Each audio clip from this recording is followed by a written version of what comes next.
Welcome back to CBS News 24/7. I'm Reed Cowan. President Joe Biden defending his decision today to pardon his son, Hunter Biden, facing sentencing for federal gun charges and tax evasion. The president granted his son a full and unconditional pardon that covers any crimes committed or may have been committed between 2014 and 2024. The president saying in part, no reasonable person who looks at the facts of Hunter's cases can reach any other conclusion than Hunter was singled out only because he is my son, and that is wrong, close quote. Just moments ago, and we wanted to show you this, First Lady Jill Biden was asked a question when unveiling some of the White House Christmas display. She was asked about this pardon. She steps to the mic. You cannot hear her say this, but let's roll it and let you see that moment. You can just make out her answer here. Listen.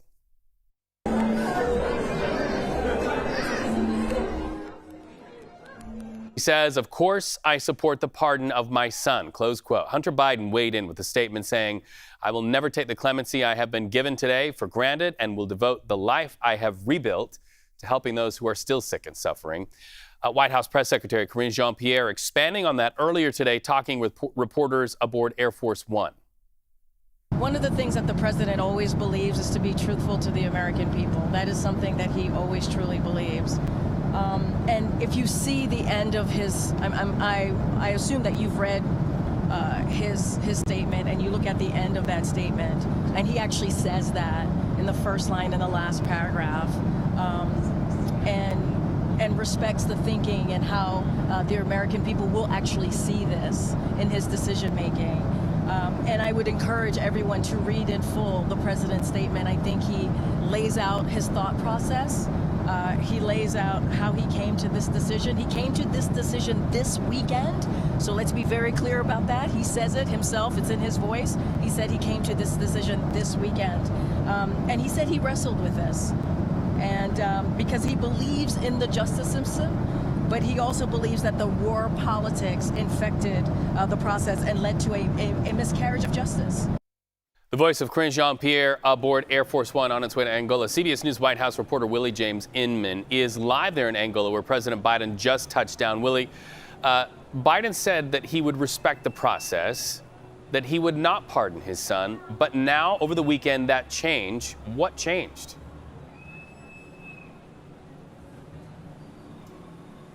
Hey there, Reed. Good to be with you. Well, President Biden hasn't spoken to the traveling press corps who is traveling here with him to Angola. He's greeting members of the U.S. Embassy here in the country on the tarmac there in Luanda, not too far away from where I am now. And really, Karine Jean-Pierre didn't offer anything necessarily new. She said that the president wrestled with the decision over the weekend, but she was pressed multiple times by reporters aboard Air Force One as to why the president had this change of heart. The president did outline in his statement that he believed that the prosecution of his son, Hunter Biden, was somehow politically motivated. But at the same time, he said that Americans should essentially trust the justice system. And reporters aboard Air Force One pressed Karine Jean-Pierre about that notion that you can't have it both ways.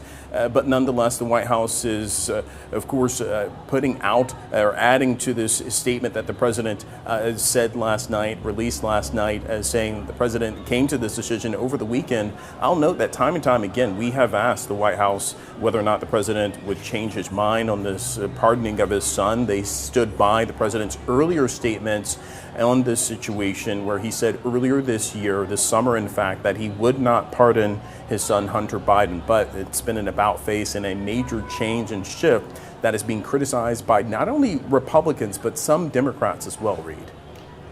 Criticized by Republicans and Democrats, but are you getting any sense of any feeling of shock within Mr. Biden's own administration? Any reaction from anybody on the inside there?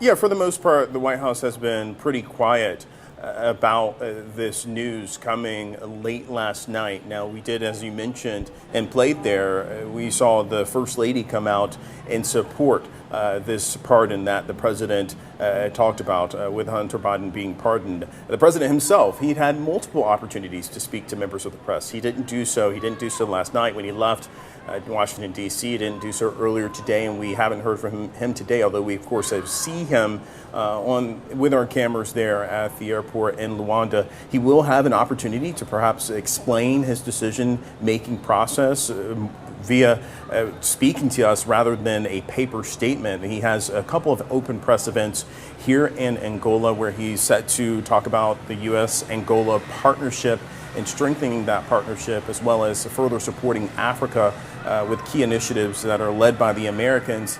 But the White House really is quiet in terms of their response here. They oftentimes said time and time again that the president would not do this, but in explaining what the president did, there really isn't much of an explanation beyond the president's statement that he released last night. Willie, James, Inman, thank you so much. We know that there will be much more reporting, not only regarding the Hunter Biden issue, but what comes of those talks there in Africa. Nice to have you with us on the stream. So let's bring in CBS News politics reporter and attorney Katrina Kaufman from West Palm Beach. Katrina, what has President-elect Donald Trump had to say about this? Well, President Trump responded pretty quickly last night on Truth Social, and he called this an abuse and miscarriage of justice, Reed. He also asked if it was going to include the January 6th defendants that Trump has talked about pardoning. But just to add a few things about the pardon, I think there are a few things that are really notable here.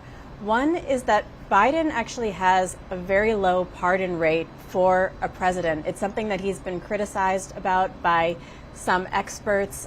This is also the first time that a president has pardoned their child. And what's unique about it is it's unusually broad, Reed. Normally these are for specific offenses, but Biden's pardon of his son covers a decade and any federal crimes. And it seems very clear that it stems from this concern that Trump is entering office, and not just that, but he is putting his own personal attorneys into the Justice Department, which left Hunter very vulnerable.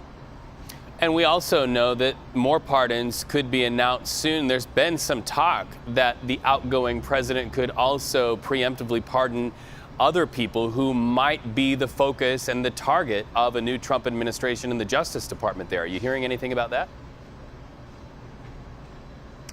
I mean, we did hear the press secretary today for Biden say that we should expect more clemencies to come. She wouldn't say anything about a timeline, but I think you're absolutely right. It is possible maybe we will see him pardon special counsel Jack Smith.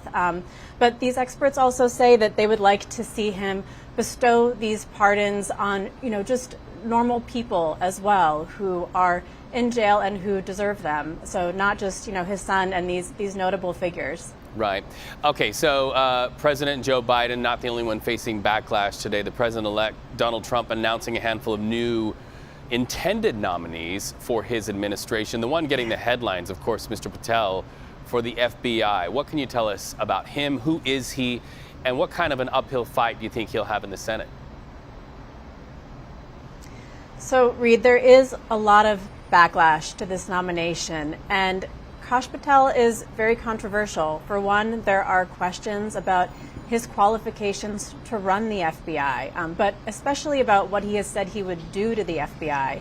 He has said he wants to fire the top ranks, that he wants to shut down the FBI building in Washington and turn it into a museum, that he wants to seek out people that he views as having wronged President-elect Donald Trump. And this is really supposed to be a nonpartisan, non-political position.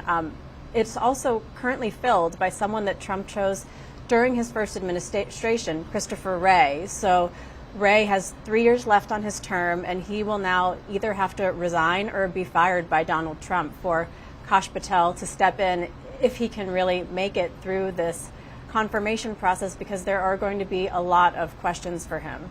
A lot of questions where his name is concerned, but another name in the hot seat as we start yet another week, and that is, of course, Pete Hegseth, Defense Secretary nominee. A bombshell report that's getting a lot of headlines today first appeared in the New Yorker, revealed about a lot of details about Hegseth's job history. What are we finding out there? So, Reed, the New Yorker got a hold of a whistleblower report, and on top of sexual assault allegations that we've already heard about from 2017, this report reveals that Hegseth was forced to step down, supposedly, from 2 nonprofit advocacy organizations that he led. And it was for a number of reasons. There were serious allegations of financial mismanagement, sexual misconduct, and personal misconduct. In this report, it says that there were events that Hegseth was working at, and he was so intoxicated that he had to be carried out.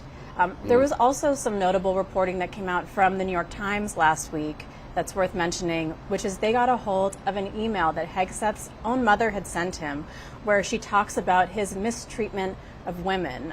Now, when the Times reached out to her, she said that she had immediately apologized to her son, that she was angry at the time. This took place when he was divorcing his second wife, but there's just a lot of allegations swirling against Hegseth, and this new report is significant, as well as an email from his own mother. Katrina Kaufman, CBS News politics reporter, thank you so much to talk about as we start our week, and that will fuel many conversations throughout the week. Thank you so much.